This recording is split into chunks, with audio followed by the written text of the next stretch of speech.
Apreciados alumnos, agradezco la invitación de la universidad, sobre todo particularmente de la señorita Rocío Puente.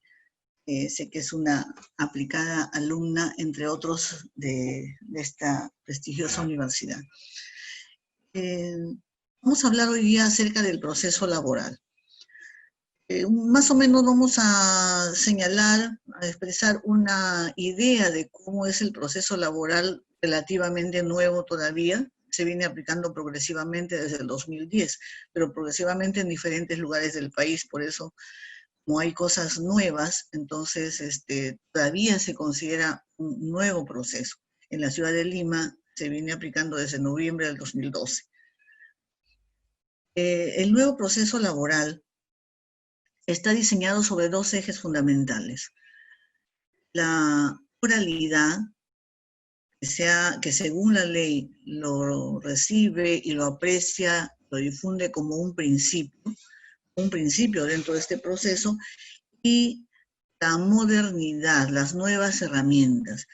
El uso de las nuevas herramientas es importante para este nuevo modelo porque va a significar el acceso utilizando la computadora, utilizando las planillas electrónicas, utilizando diferentes herramientas modernas, el acceso a una mejor apreciación de la prueba por parte del juez. Entonces son dos ejes fundamentales. Como repito, la oralidad, que para la ley es un principio, y el uso de la tecnología, de las nuevas herramientas y de la modernidad en cuanto a informática. Sobre esos dos ejes se ha diseñado todo el proceso. ¿Por qué es importante la oralidad? ¿Por qué la ley lo entiende como un principio? Porque para un sector de la doctrina seguramente ustedes conocen que la oralidad es un medio, un mecanismo de cómo se sigue el proceso, que hay también procesos escritos, llamados también escriturarios, pero es un mecanismo o un medio de comunicación. Para la ley no es así. Para la ley, la oralidad es todo un principio. ¿Por qué? Porque a través de la oralidad va a tener presencia en todo el proceso, desde el inicio hasta la ejecución, consideramos, la oralidad va a traer consigo otros beneficios, otras ventajas, que son también otros principios, como es la economía procesal, la celeridad, la inmediación, que es tan importante, parecería que hasta ahora no habría existido verdaderamente. Trae también la transparencia en el proceso, la celeridad, y constituye una vinculación, una mayor vinculación entre el juez y las partes en el proceso. Bien, ¿cómo entonces se va a hacer efectivo esto?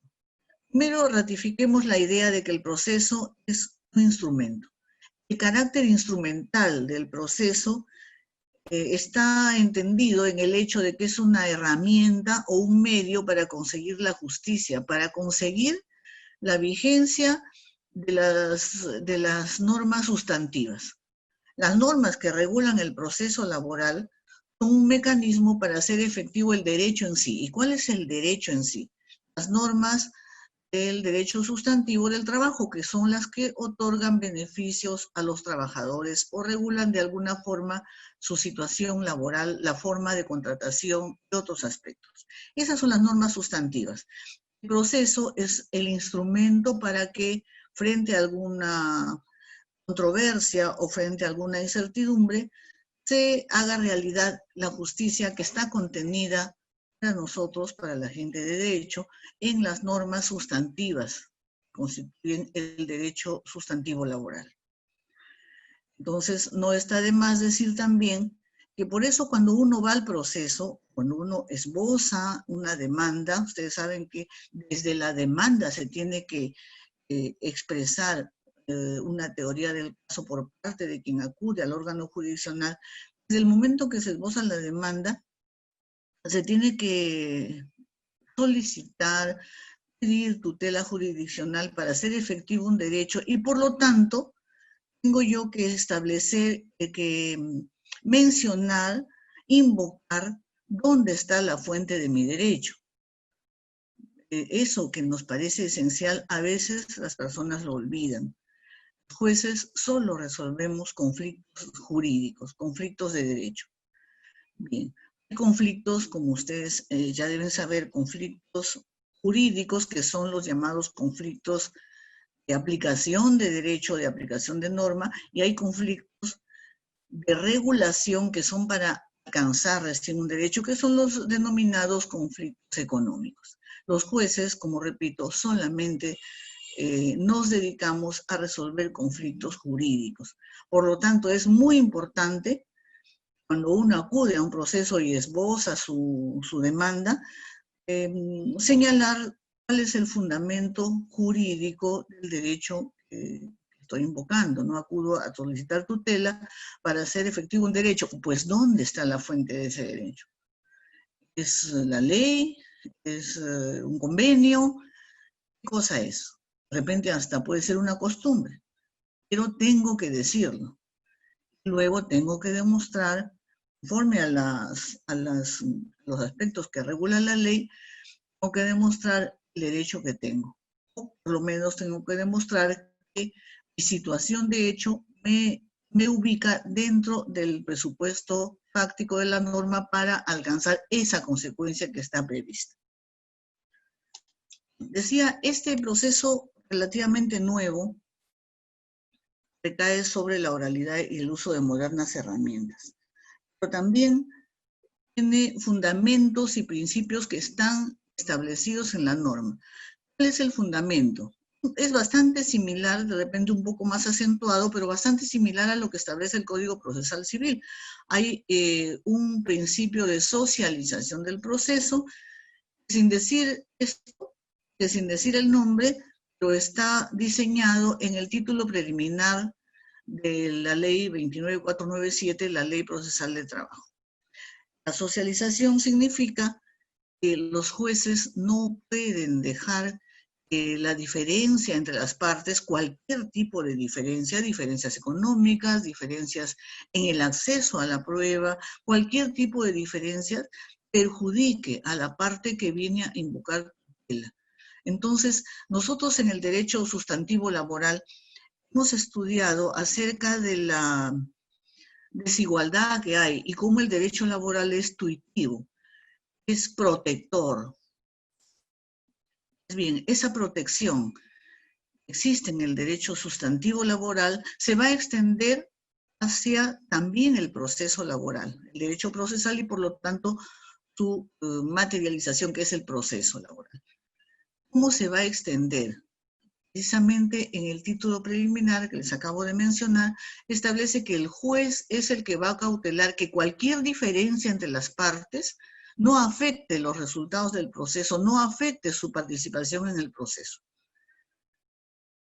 Eso va a traer como consecuencia, en cuanto, por ejemplo, a la actividad probatoria, la parte laborante, el trabajador, que es generalmente quien demanda, no siempre, pero generalmente, la parte laborante tenga menos exigencias probatorias, tiene una suerte de facilitación probatoria, porque es la parte que menos acceso tiene a la prueba. La parte demandada tiene más obligaciones porque es quien tiene en su poder las pruebas fundamentales que existen para un proceso. A saber, pues, las planillas, cuando estas no son electrónicas, o antes, planillas anteriores a la época en que ya regía la planilla electrónica, tiene en su poder las boletas, tiene los registros de asistencia, tiene, en fin, toda la serie de documentos, hasta videos, filmaciones sobre los hechos y ocurrencias de repente al interior del centro de trabajo. Entonces, eso va a significar la mayor necesidad de prueba que tenga la demandada y la menor exigencia por su parte para el demandante. Entonces, todo esto, la socialización del proceso, la prevalencia de la oralidad va a implicar también que se va a dar mayor importancia a lo que se diga oralmente que a lo que se contenga en los escritos. Pero eso obviamente tiene un límite. Hay partes del proceso, como son los escritos postulatorios, la demanda y la contestación, son necesariamente escritas. Entonces, la prevalencia de la oralidad no significa obviar estos pasos, que es la postulación del proceso, que necesariamente es escrita. Bien, entonces, ¿de qué se trata en buena cuenta esto? ¿El juez tiene un papel predominante o las partes tienen un papel predominante? Yo diría que ambos. En el nuevo proceso, ambos, pero cada uno en su lugar, cada uno en su aspecto. El juez, en este proceso, si en todos los procesos es lo mismo, pero quien sabe en este tiene un rol más acentuado en cuanto es el que va a actuar como director del proceso. Y eso significa que va a ser el que dirija el proceso, no es otra cosa que un espacio que se ha diseñado en esta ley, donde se va a dar el debate, las posiciones de las partes. Las posiciones de las partes es otra forma de llamarle a la teoría del caso de una y de la otra parte. La parte demandante que acude a solicitar tutela judicial va a tener una postura respecto a su situación de laborante o no, respecto a los derechos que le corresponden y con respecto a los derechos que de repente no le han sido pagados. La teoría del caso de la demandada, por su parte, va a ser seguramente en alguna medida contradecir lo que está diciendo la parte demandante, decir que no es trabajador o que ya dejó de serlo, que no es un vínculo laboral sino civil, que ya pagó los beneficios sociales o que estos se han tornado inexigibles por haber escrito, por ejemplo. Las diferentes posturas. Esas diferentes posturas se van a debatir en el proceso. El director de ese debate, el garante de que ese debate se dé en una situación de democracia, de igualdad, va a ser el juez.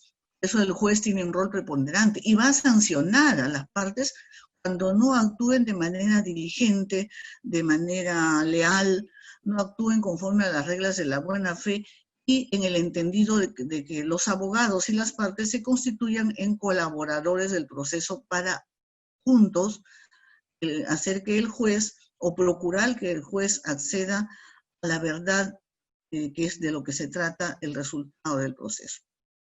Entonces, el juez, como repito, va a ser el director del proceso, va a dirigir este espacio de debate entre las partes. En ese sentido va a ser su rol predominante.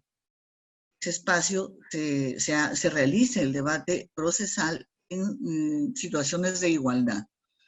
Como decíamos al comienzo, no permitiendo que alguna diferencia en el proceso o en el acceso a la prueba, o diferencia económica, etcétera, pueda afectar la participación de una de las partes en el proceso y menos el resultado de este. Ese va a ser el rol del juez. Para eso va a tener facultad de sancionar, facultad para hacer las preguntas, los interrogatorios, e inclusive hasta ordenar pruebas de oficio, extraordinariamente. Ese va a ser el rol del juez. El rol de las partes, ¿por qué es importante en el nuevo modelo? Es importante porque ya habíamos dicho que cada una de las partes tiene que diseñar y expresar desde la demanda y la contestación de demanda su teoría del caso. Entonces, su teoría del caso tiene, como sabemos por información general, una base jurídica, una base fáctica y un elemento probatorio. Eso va a tener que pensarlo y diseñarlo cada una de las partes. Ya al proceso ya no se puede ir de manera improvisada. Porque a diferencia de otras épocas en que el juez de repente era muy acostumbrado a ordenar pruebas de oficio, a buscar la verdad absoluta, siempre esquiva, porque no se puede encontrar fácilmente, en este modelo ya no. En este modelo, las partes son las que expresan su teoría del caso y buscan la prueba y seleccionan la prueba y la aportan al proceso para que sea el sostén de sus alegaciones. Entonces, las partes son las que van a tener que persuadir al juez de que su versión de los hechos es la correcta. Y de eso va a depender en gran medida, va a ser fundamental para que el juez tome una decisión y declare el derecho a la parte que corresponda, o por lo tanto asuma la versión de los hechos que más le ha convencido.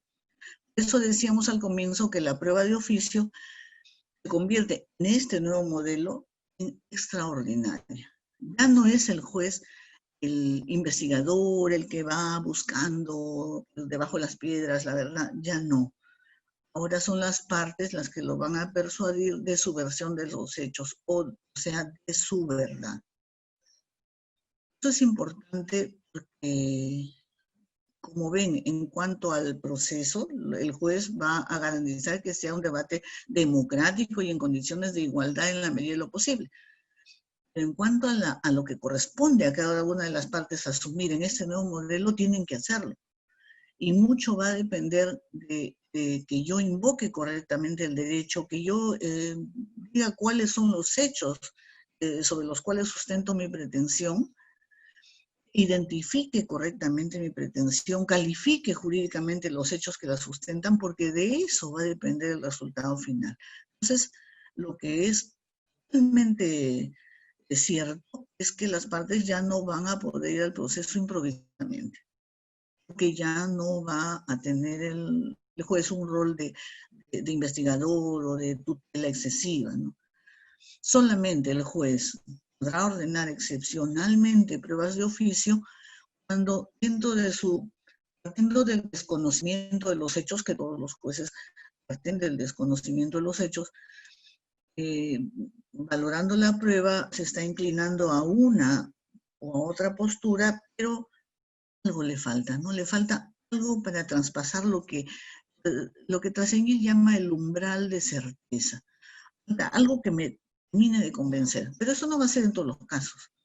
Por eso, cuando falta eso que me falta para traspasar el umbral de certeza, ahí puedo ordenar una prueba de oficio. Pero, repito, es extraordinaria, es excepcional y debe estar debidamente fundamentada por parte del juez su empleo. ¿Por qué? Porque decíamos al comienzo que se trata de un debate procesal democrático, el cual el juez es garante, pues está ajeno a los intereses de las partes. Entonces tiene que fundamentar por qué esa prueba de oficio, que si no podría ser acusado de que está reemplazando, sustituyendo a una de las partes en el aporte probatorio que a ella les corresponde. Eso, sumado al hecho de que las partes tienen que ofrecer las pruebas en los escritos postulatorios, sería pues hasta limitando ya lo irregular el comportamiento de un juez que trate de sustituir o de alcanzar la prueba que nadie ofreció. Entonces, por eso ese es el carácter excepcional de la prueba de oficio. En cuanto a los procesos, hay dos tipos de procesos en la nueva ley: el proceso ordinario laboral y el proceso abreviado laboral. La diferencia entre uno y otro es que en el proceso ordinario laboral existe dos audiencias. La primera audiencia, que es la de conciliación, y después de algún tiempo la audiencia de juzgamiento, cuando no se realiza, no se alcanza una solución en la primera, que es la de conciliación. Y el proceso abreviado laboral, que tiene una sola audiencia, la cual tienen también la etapa de conciliación y todas las demás etapas, que son la confrontación de posiciones, el debate probatorio, los alegatos finales y la sentencia. Entonces, en el proceso ordinario laboral hay dos audiencias, la primera exclusivamente de conciliación, y en el proceso abreviado laboral todas esas etapas están en una sola audiencia. Existen actualmente algunas propuestas de modificación del proceso, la cual se está viendo la posibilidad de repente de eliminar la primera audiencia, la de conciliación, en el proceso ordinario laboral, porque hace un poco más lejana la audiencia de juzgamiento, en la cual se dan las otras etapas que hemos mencionado. una persona puede esperar un tiempo para que se le señale fecha para su audiencia de conciliación, con el resultado de que no se llegó, no se arribó a ninguna conciliación, y después tiene que esperar otra fecha para la audiencia de juzgamiento, que es en realidad cuando ya el juez al final de esa audiencia estaría en condiciones de sentenciar, emitir un pronunciamiento de fondo. En un comienzo sí hubieron en algunas localidades, en algunas ciudades del país, un alto porcentaje de conciliaciones. En Trujillo fue uno de esos lugares, en la Corte de la Libertad. Llegaron, si no me equivoco, hasta superar el 20% de procesos que culminaban en conciliación. Era porque en un comienzo, porque era un modelo nuevo, la gente no lo conocía bien, y había un poco de temor a cometer errores en la audiencia de juzgamiento, que es predominantemente oral. Entonces, eso llevaba a que de repente las partes procuraran llegar a un arreglo en conciliación. Y además, como había pocos procesos, las fechas no eran muy distantes. Actualmente ya no es así. En algunos lugares tienen que esperar meses para la audiencia de conciliación, y luego hasta 10 meses más para que se le señale la audiencia de juzgamiento. Entonces, eso ha traído un declive en cuanto al índice de conciliaciones, porque a los empleadores, que son generalmente los demandados en el proceso, obviamente más les conviene dilatar, ¿no? Dilatar el proceso. Entonces, un poco que ha quedado en desuso o sin objeto la audiencia de conciliación. Eso es que se estaría proponiendo por un sector de los laboralistas la eliminación de esa primera etapa en el proceso ordinario laboral. Bien. Un tema que también es importante es en cuanto a la actividad probatoria. El diseño de los procesos es básicamente el mismo, solamente que el ordinario es con 2 audiencias y el abreviado es en una sola. Pero la actividad probatoria, ¿qué novedades podríamos mencionar?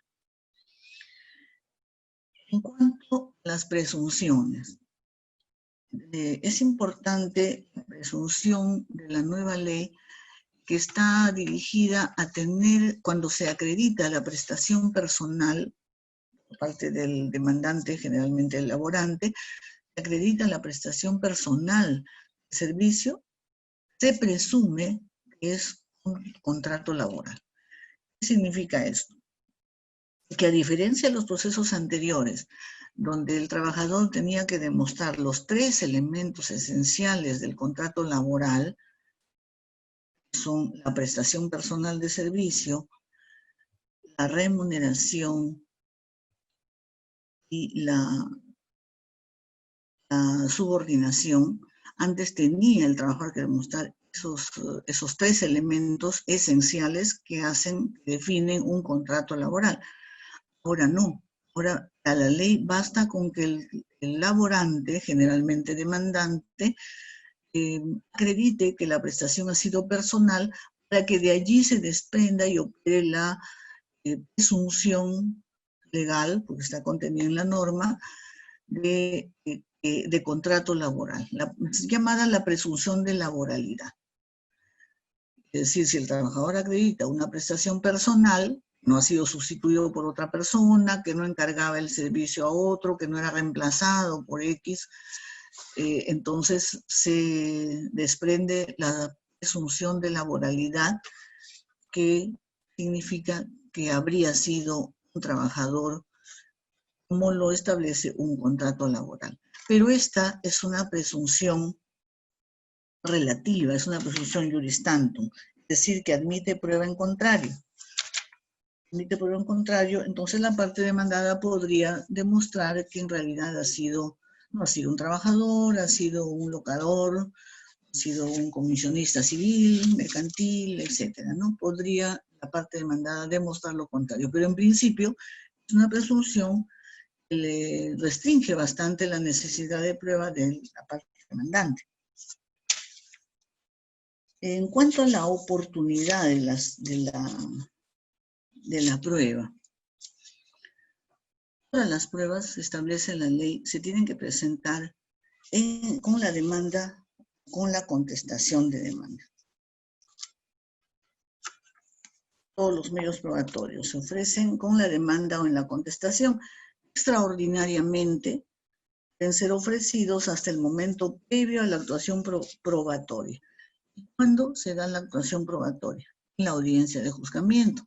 En el caso del proceso abreviado laboral, en la audiencia única.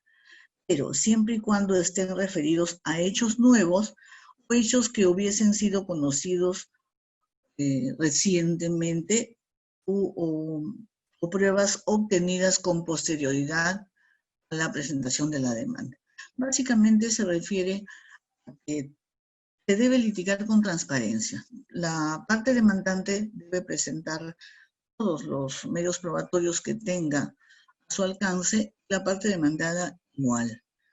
Eso impide que por estrategia o por un mal entendimiento del manejo del proceso, se escondan pruebas, como se solía hacer en el modelo anterior, se escondan pruebas y se las quiera sacar bajo la manga al último momento. Porque eso restringe el acceso al derecho de la parte contraria, la que no había tenido conocimiento de una prueba que se presenta a última hora. Entonces, solamente se pueden recibir pruebas, ofrecer y recibir pruebas, cuando estén referidas a hechos nuevos o hechos conocidos con posterioridad, pruebas obtenidas con posterioridad. Por ejemplo, si en una demanda el demandante hace afirmaciones, por ejemplo, yo soy trabajador de la empresa X, y sobre esa idea construye toda su liquidación de beneficios sociales que le adeudaría a esa empresa. Y la demandada, cuando contesta la demanda, dice, bueno, no es mi trabajador. Él ha prestado servicios aquí, pero él ha sido trabajador con vínculo con la empresa B. Solamente que yo tengo un contrato de tercerización con esa empresa, pero él no es mi trabajador. Entonces, eso posibilitaría, como es un hecho que él no lo planteó en su demanda, porque para él es un trabajador de la empresa X, es un hecho, podría generar que él presente pruebas nuevas. Por ejemplo, no, la empresa X no mete planillas, que las exhiba, no, la empresa B, en este caso la tercera, no me tiene anillas, en todo caso que las exhiba, o no hay un contrato de tercerización, debió exhibir la demandada el contrato de tercerización porque no existe, etcétera, ¿no? Entonces, sobre esos hechos que el demandante no los conocía porque él no sabía en qué términos se iba a efectuar la contestación de demanda, sobre esos hechos puede ofrecer o aportar nuevas pruebas. O de repente documentos que fueron obtenidos con posterioridad, que le llegaron con posterioridad al demandante. Pero hay una norma importante en este caso, en el artículo 21 de la ley, cuando dice que en ningún caso la presentación extemporánea de medios probatorios acarrea la nulidad de la sentencia apelada. Estos medios probatorios no pueden servir de fundamento de la sentencia. Eso es importante porque a veces, como decía, una de las partes se guardaba los documentos para ser presentados en la hora undécima, o de repente el juez emitió una sentencia. En la apelación la demanda decía, miren, acá está la prueba de que este señor no es mi trabajador, sino es trabajador de tal empresa, porque esa empresa le ha hecho su liquidación de beneficios sociales, lo ha tenido en planillas, etc. No lo dijo, no lo presentó en el proceso, lo presenta en la apelación. Entonces, ¿qué es lo que dice esta norma en el artículo 21? La sala, al conocer esa apelación, no va a poder anular la sentencia, porque el juez resolvió con lo que tenía y era válido. Y era válida su sentencia. El juez no puede adivinar lo que se va a presentar en apelación. En principio la ley dice, la sala no te puede anular la sentencia por una prueba que no es extemporánea y que está presentada con el escrito de apelación. No se prohíbe a la sala anular. Eso en primer lugar. Y en segundo lugar dice que estos medios probatorios no pueden servir de fundamento de la sentencia. Lamentablemente, para bien o para mal, el proceso está diseñado así. Por eso les decía al comienzo, las partes tienen que tener cuidado los escritos postulatorios, en todo lo que se tenga que decir y pruebas que ofrecer en la demanda como en la contestación, porque solamente van a ser admitidas extraordinariamente los medios probatorios de los que acabamos de hablar, que puedan calificar como extemporáneos, pero válidos. No todos, no porque me demoré, porque no lo encontré y recién encuentro la prueba, no. Entonces el juez, sí, que resolvió sin tener a la vista esa prueba porque nunca se la presentaron, resolvió válidamente. No le van a poder anular por eso y no se va a poder tomar en cuenta esa prueba para fundamentar, para sustentar una decisión diferente. Estos son los temas principales en cuanto a la actuación probatoria. Bueno, y respecto de la carga de la prueba en sí, como decíamos, se ha restringido, aminorado bastante la carga probatoria del demandante. Básicamente el demandante ya no tendría que probar tener un contrato de trabajo, su condición total de trabajador, sino la prestación personal. Como sabemos, en cuanto a la carga probatoria, la ley establece que cada parte debe probar los hechos que configuran su pretensión. Esto es importante, porque cada parte prueba los hechos, no se prueba el derecho, se prueban los hechos y las alegaciones que se hacen sobre los hechos. Bueno, las alegaciones, porque no tenemos una máquina del tiempo para ir al pasado y probar los hechos, ¿no? Lo correcto sería decir, la parte tiene que probar lo que está alegando, las alegaciones que se hacen sobre los hechos. Configuran su pretensión y quien los contradice debe, alegando hechos nuevos, debe también probarlo. Pero el trabajador, cuando invoca la calidad de trabajador, debe probar, como ya habíamos dicho, la prestación personal de servicios. Adicionalmente a eso, el trabajador acredita la fuente normativa de los derechos cuando estos sean distintos al constitucional o legal. ¿A qué se refiere? El demandante debe probar el derecho cuando éste proviene de una norma de rango inferior. Puede ser un acuerdo, una cooperativa. Lo normal es que sea un convenio colectivo, que es fuente normativa de rango inferior a la ley. Entonces, cuando se trata de un convenio colectivo, como no es de alcance general, sino es válido al interior de la propia empresa, entonces esto tiene que probarlo el trabajador. Entonces uno diría, pues, ¿cómo? Y al pobre trabajador a veces no le quieren dar nada. ¿Dónde lo va a pedir? Si va al Ministerio de Trabajo, le van a decir, ¿tú quién eres para pedir convenios si tú no has sido afiliado o tú ya no estás en el sindicato, etcétera, ¿no? Entonces no olvidemos que el trabajador puede pedir la exhibicional de esos documentos, que la empresa exhiba. Pero lo ideal sería que consiga a través de los informes, no de los informes, sino solicitando al Ministerio de Trabajo los convenios colectivos, que los consiga a través del sindicato. Por un tema de tener mejor acceso a la prueba. ¿Por qué? Porque si el demandante es válido también que pida la exhibición de los convenios, de repente la demandada no los va a tener, no los va a exhibir, perdón, no es que no los va a tener, no los va a exhibir. Se va a limitar a decir que no los tiene. Entonces, ¿dónde está la prueba de que sí existen? Ahí va a tener el trabajador un obstáculo. Y si los consigue ya iniciado el proceso, de repente algún juez va a decir, uy, entonces tengo que oficiar al Ministerio de Trabajo para que me digan si el convenio existe, no existe, me lo entreguen, y una demora que podría abreviarse si él o si el trabajador demandante consigue ese convenio, esa norma antes de iniciado el proceso. Porque si no va a ser un motivo de que se va a tener que estar reprogramando audiencias.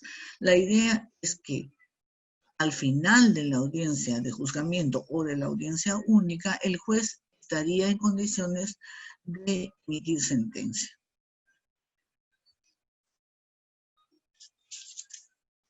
En cuanto a cuál es la prueba que corresponde al trabajador, también tendría que acreditar en los casos que demande indemnizaciones por daños y perjuicios, obviamente el trabajador tendría que demostrar el daño que está alegando como fundamento de la indemnización que pide.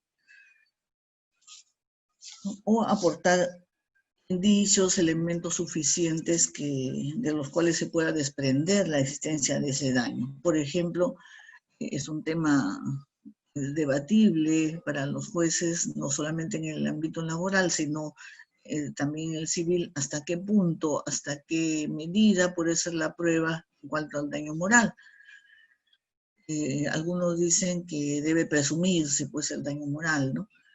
Y otros dicen que en algunos casos se presume, pero que por lo menos el trabajador tiene que aportar indicios,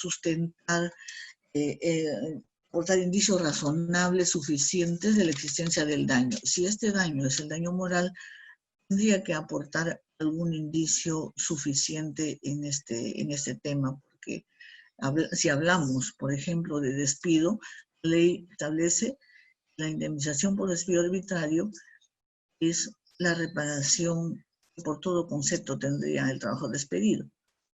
Pero se entiende que por el hecho del despido, por el hecho de encontrarse sin empleo. Otra cosa es si adicionalmente a encontrarse sin empleo le ocasionaron otro tipo de daño. Por ejemplo, me encontré sin empleo, por lo tanto mi hijo se enfermó, o mi hijo tuvo que dejar de estudiar, yo caí en la depresión y estuve con tratamiento, etcétera, ¿no? Circunstancias distintas al solo hecho de quedarse sin empleo, que ya es preocupante, es muy malo, pero ese daño ya estaría cubierto por la indemnización por despido arbitrario. Bien. En cuanto a la sentencia, porque al final decíamos en la actuación probatoria, tiene que estar el juez en condiciones de emitir la sentencia que corresponda, o en todo caso diferirla hasta el quinto día.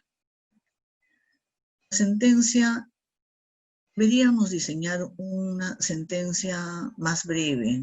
De repente, por el hecho de que en los últimos años los jueces han estado, la gran cantidad de jueces, en su mayoría supernumerarios o provisionales, han estado o hemos estado de repente preocupados en las evaluaciones, las ratificaciones.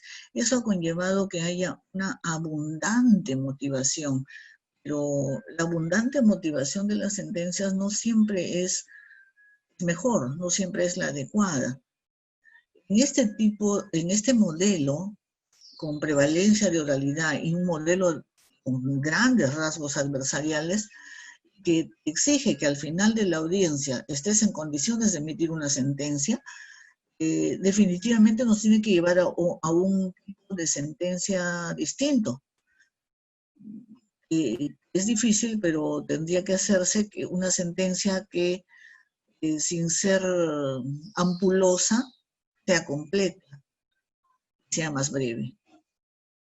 No esté plagada tanto de citas doctrinarias ni de sentencias del Tribunal Constitucional, sino en las cuales las que sirvan realmente a hacer un complemento del argumento que se está esbozando. Que a veces se plaga de citas y tanto de sentencias del Tribunal Constitucional como de casaciones o citas doctrinarias, no vienen al caso ni aportan ni consolidan la idea que quiero expresar, ¿no? O simplemente son innecesarias. Entonces, en este modelo predominantemente oral sí se exige tengamos que ir construyendo otra forma de sentencia mucho más ágil, mucho más breve, pero también preocuparnos de que sea completa. De hecho, lo que la ley exige, igualmente que el Código Procesal Civil, es que la sentencia exprese los argumentos principales que conducen al juez a decidir de tal o cual forma. No hablar de todo y pormenorizadamente de cada cosa que se ha visto o se ha observado en el proceso, pero sí razones principales, evaluando las pruebas y los argumentos que principalmente le han llegado a concluir tal o cual cosa y por lo tanto terminar a favor de una o de otra parte el derecho que corresponde. Ese es un tema pendiente. Recordemos que bueno, el Defenestrado, Consejo Nacional de la Magistratura, pero en su momento era válido, citó un precedente, si mal no recuerdo, 140, un precedente administrativo en el cual decía, invocaba a los jueces a que los argumentos de la sentencia estén más referidos a los argumentos probatorios que a las citas doctrinarias. Y un poco que decía, pues eso no se va a evaluar, porque eso es el relleno, no es lo que se exige al juez, son argumentos probatorios sobre los hechos que alegaron las partes y que tengan que finalizar en esta decisión, que indefectiblemente conduzcan a una decisión y a darle el derecho a quien le corresponde. En ese sentido es importante ir construyendo ese tipo de sentencias. Quienes tenemos ya muchos años de juez sabemos que anteriormente teníamos sentencias quizá demasiado breves y después hemos seguido una época en que eran demasiado ampulosas.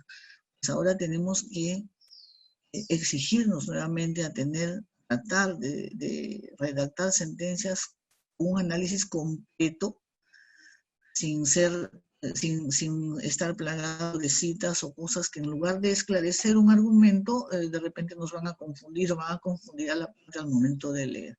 Recordando que la lectura de una sentencia está dirigida pues a las partes. Igualmente, las apelaciones, los escritos de las partes, que ahí sí son escritos, deben ser claros.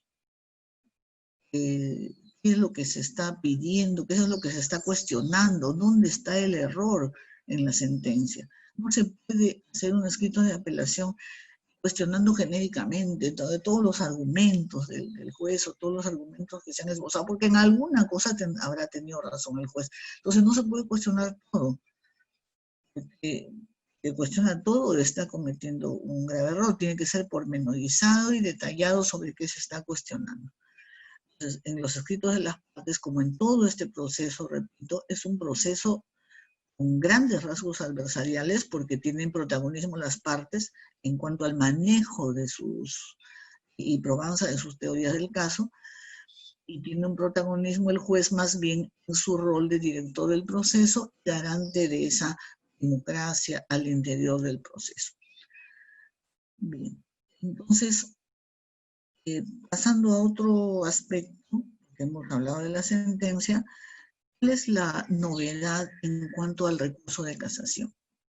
La novedad en cuanto al recurso de casación es, la norma ya ahora dice claramente que la interposición del recurso de casación no va a impedir la ejecución de la sentencia, lo cual es todo un problema para los jueces porque la verdad, lo cierto es que los jueces a veces no son un poco reacios a la ejecución de la sentencia, porque no saben finalmente la Corte Suprema si va a modificarla, va a revocar, va a anular. Entonces es todo un rollo, pero sin embargo la norma existe y la parte puede exigir la ejecución de la sentencia en tanto se tramite el recurso de casación. Es que nuestra realidad es bastante, en el sentido de que se reciben pues 20.000 casaciones al año en las dos salas que ven temas laborales del Estado y del régimen privado. Entonces, a veces ya es un hecho sabido, conocido por precedentes, que la parte laborante va a obtener un resultado favorable y aún así no tiene que esperar 1, 2 años, hasta 3 años. Entonces es lamentable, entonces se debe exigir la ejecución de la sentencia al margen del trámite del recurso de casación. Un tema también importante, estamos viendo a grandes rasgos este modelo, es la ejecución. La ejecución es un camino por hacer, creo yo. Algunos estado en reuniones de jueces, algunos jueces consideran que la ejecución es, el trámite del proceso se ha vuelto lento por la cantidad de procesos que hay, y eso ya es contrario a lo que se buscaba con este nuevo modelo. La ejecución es muchísimo más larga, tediosa. Entonces, he escuchado, como decía, algunos debates de jueces donde dicen que la ejecución es larga y tediosa, se hace con el Código Procesal Civil. Yo creo que no es así. No es así, porque el rol de dirección del proceso del juez también involucra la etapa de ejecución. No es que en la etapa de ejecución se implante una oralidad rajatabla como en la audiencia de juzgamiento, porque la audiencia de juzgamiento es el debate procesal por excelencia, de donde se va a decidir el resultado. Pero se debe, las facultades que tiene el juez, y sabiendo que estamos en un modelo predominantemente oral, ver las formas de restringir, limitar al máximo los escritos en el trámite de la ejecución. Por ejemplo, si ya estando en ejecución, la parte demandada, a quien se le ha requerido para el pago, se le ha requerido para el cumplimiento de una obligación de pago generalmente,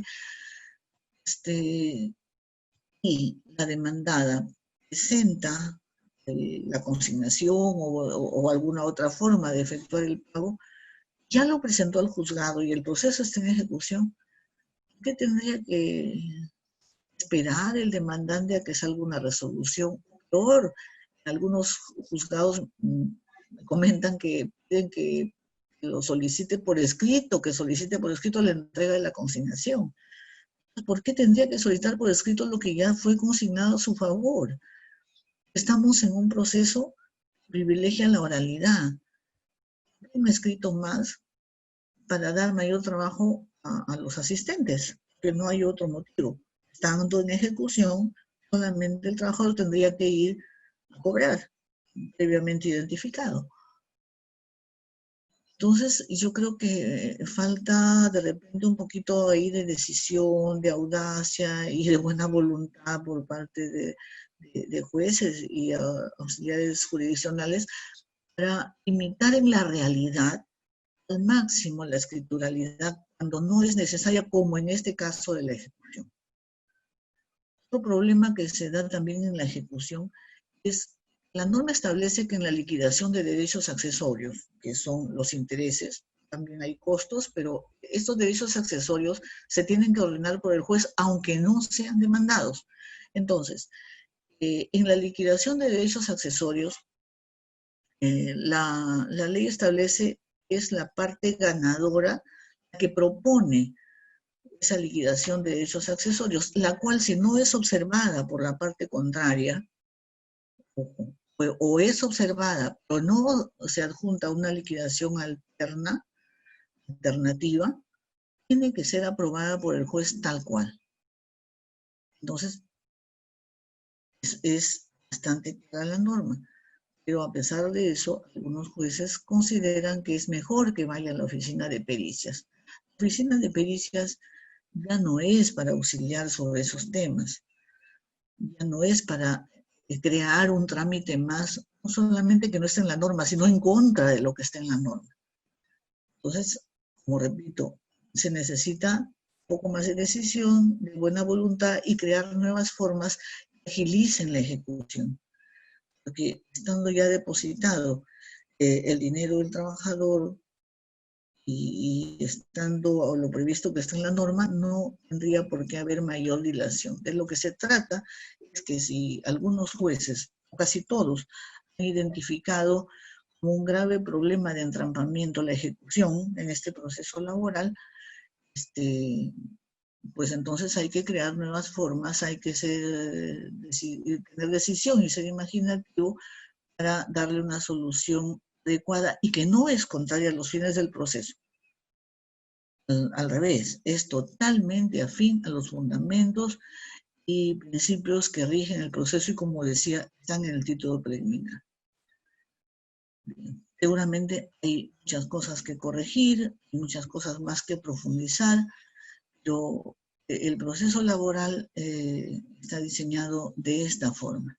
Tienen que asumir cada uno la responsabilidad que la ley le ha dado, los jueces, garantizar un espacio de debate democrático en condiciones de igualdad a ambas partes procesales. Y la igualdad en el proceso también también involucra una desigualdad compensatoria. Hay que exigirle más al que tiene más que aportar. Y bueno, este es el diseño, de manera general, el proceso laboral todavía sigue siendo un modelo interesante que tiene cosas que perfeccionar. Eso es todo de mi parte. Gracias.